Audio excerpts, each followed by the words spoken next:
Thank you, Mr. Chairman. Obviously, there's a ton of topics we could cover. I just want to ask one question, and that is on recruitment and retention.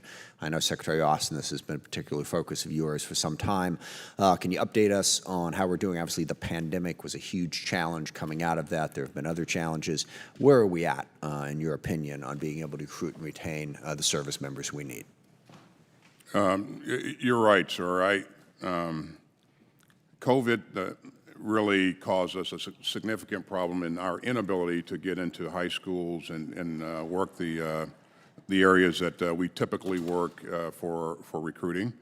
Post-COVID, we have been able to reverse those trends, get back into the high schools, to advertise in the right markets, to reestablish contacts with centers of influence.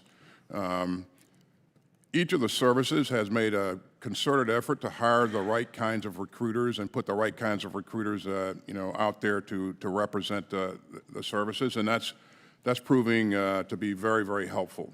As we look at where we are right now, we see the curves beginning to bend, and in favor of more productivity.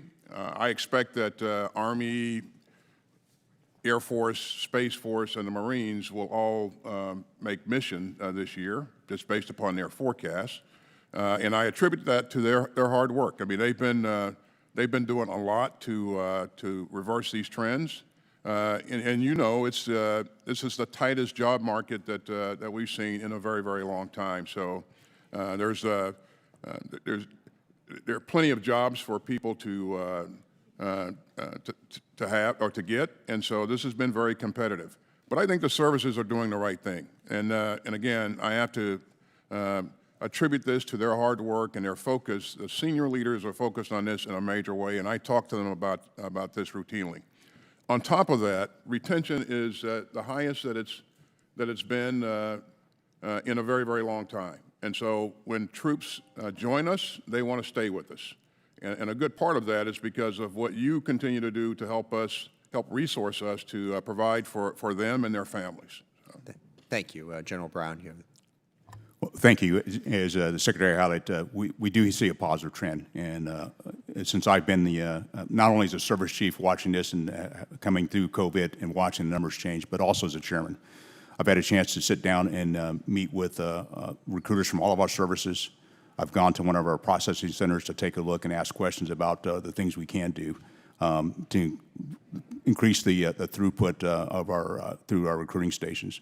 At the same time, it's how we engage. And one of the things when I talk about trust, it's how we that have served, what inspired us to join, and how we inspire the next generation, and how we engage and show all the opportunities that are available by serving in our force or serving the nation at large. And so we do see some positive trends.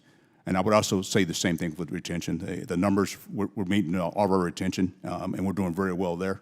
But we got to continue. We can't rest on our laurels, and that's why the support of this committee and the Congress, particularly as you look at the quality of life, does play a role, because it plays a role not just for the member, but it plays a role for their family as well. Absolutely. Thank you very much. I yield back.